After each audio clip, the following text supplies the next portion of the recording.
Stop. Please stop. Adise cried as tears rolled down her face. Her stepmother held her tight and began cutting off her long, beautiful hair. Adise screamed and begged, but the woman only laughed. She thought she had made Adise ugly forever, but she did not know what destiny was planning. When Adise was only 2 years old, sorrow struck her home.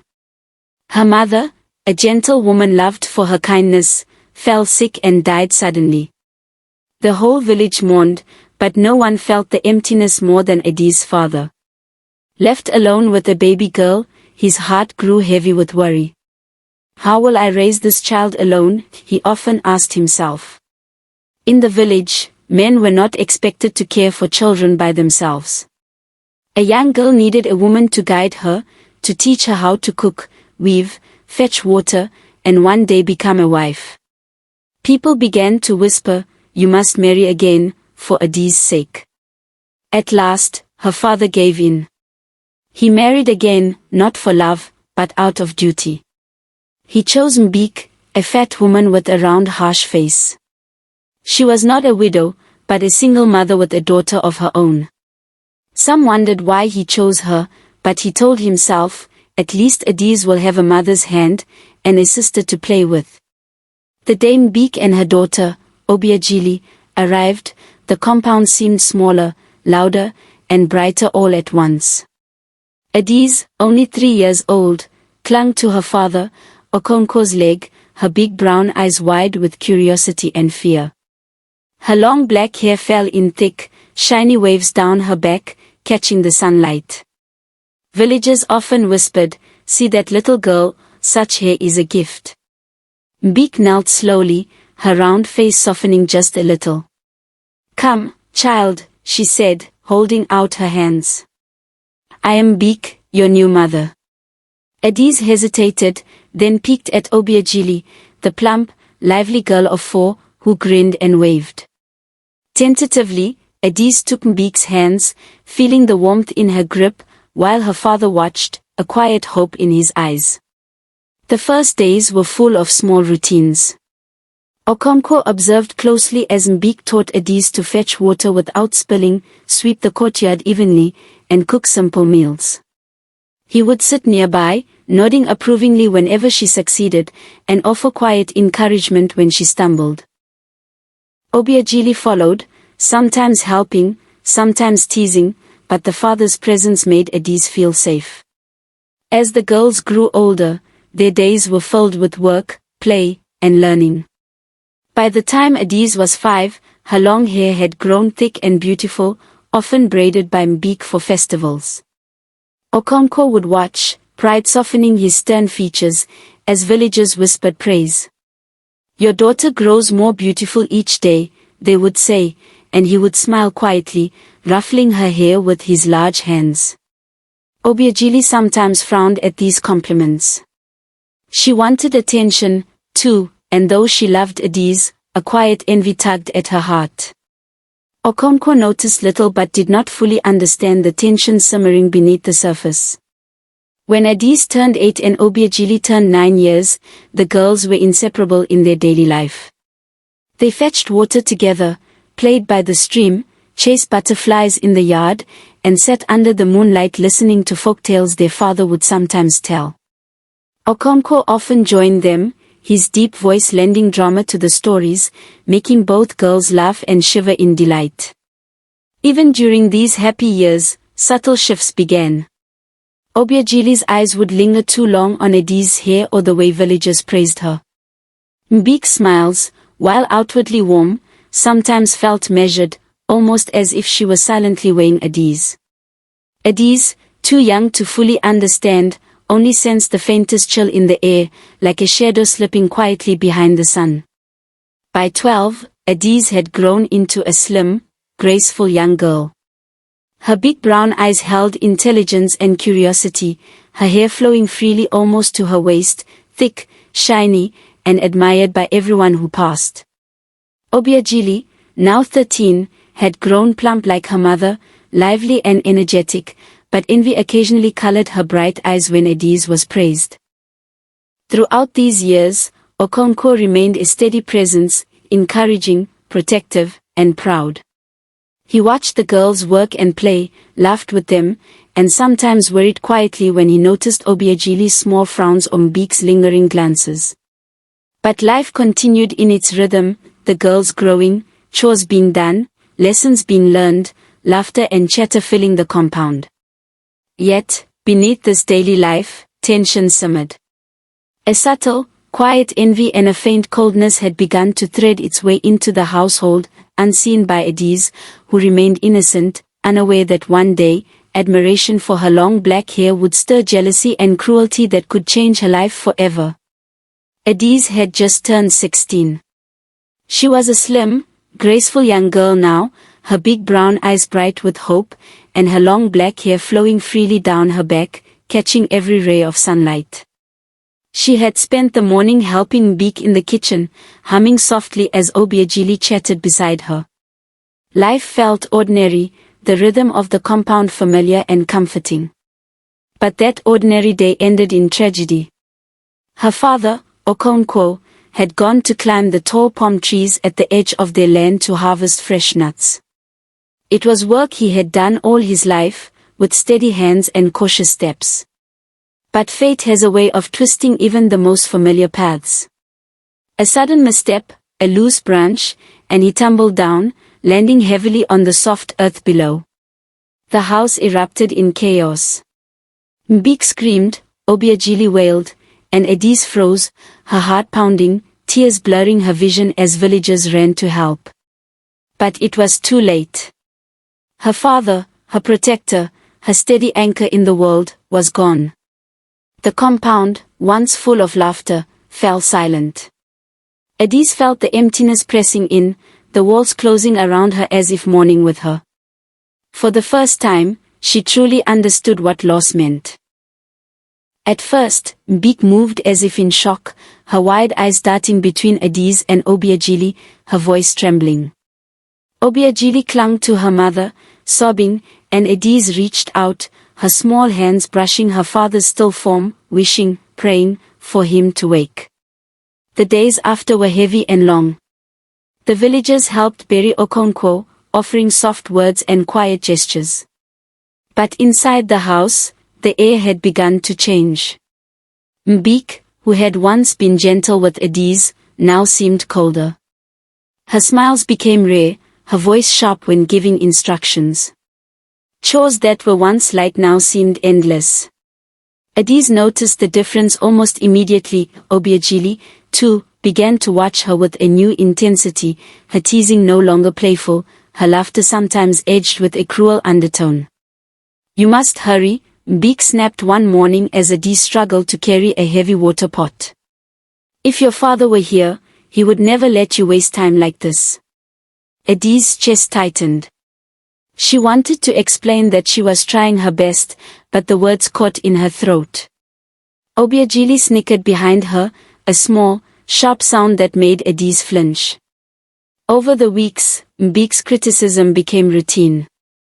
Every small mistake, every stumble, every delay in Edise's chores was met with scolding. Obiageli, emboldened by her mother's sharp words, began to interfere more. She would point out Edise's supposed mistakes, laugh when she tripped, and sometimes mock the admiration Edise's hair drew from villagers. Edise felt the walls of the house closing in. The warmth she had once known, the smiles, the gentle guidance, her father's presence, was gone. Her long black hair, once praised by neighbors, now seemed to irritate Obiageli, earning whispered complaints and sharp remarks. Yet even in this growing shadow, Edise tried to hold on to hope. She remembered her father's words, strength comes from within, Edise. Even when the world turns cold, your heart must remain warm. But the coldness around her was spreading, and with every passing day, it became harder to find warmth in the house she had once called safe. And so, a new chapter of her life began, not with laughter, not with guidance, but with envy, cruelty, and the quiet, slow tightening of a web she could not yet see. It was a bright morning when Edise went to the village stream to fetch water. The sun glimmered on the rippling surface, and the birds' songs filled the air. Her long, thick black hair swayed with every step, glinting under the sun. Though the chores were tiring, Edise felt a small sense of peace in these moments. Away from the heavy atmosphere of her home, she could breathe, even for a little while. As she balanced the water pots on her head, she noticed a young man standing near the edge of the stream. He was tall, well-dressed, and carried himself with the easy confidence of someone who belonged in the village, but also someone who seemed different. When their eyes met, he smiled warmly. "Good morning," he said, his voice soft but confident. "You carry the water with such grace, and your hair is breathtaking." Edise felt her cheeks warm. "Thank you, sir," she replied shyly, her heart beating faster than usual. "I am Prince Chakuma," he said, bowing slightly. "And I must say, your beauty is remarkable. Not just your hair, but your eyes, your smile, you are like no one I have ever met." Edise blushed deeper, whispering a quiet "Thank you, my prince," as she adjusted the pots on her head. For a brief moment, she forgot the heavy chores, the cold looks, and the whispers at home. But someone was watching. Obiageli, returning from gossiping with other village maidens, spotted the pair from a distance. Her lips pressed tightly together, and her eyes narrowed. So everyone always staring and complimenting Edise is not enough, right? And now even the prince notices her, she thought, fury bubbling inside. She ran back to the compound, breathless. "Mother!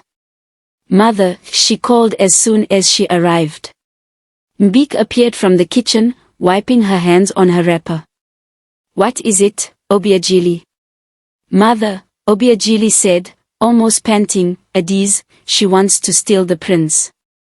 He is meant to be here, and she is trying to take him away." Mbik's eyes narrowed. The kind warmth she had once shown Edise was gone, replaced by a cold, calculating glare. "Is that so?" she murmured. When Edise returned home from the stream, balancing the full water pots, Mbik did not ask a single question. She grabbed Edise by the arm and began to beat her mercilessly, her heavy hands striking again and again. Obiageli laughed from the side, clapping her hands as if watching a show.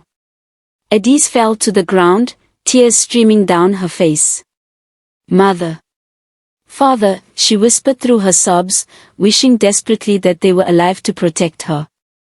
She pressed her hands against her reddened cheeks and her aching body, feeling the sting of betrayal from the people she had once trusted most.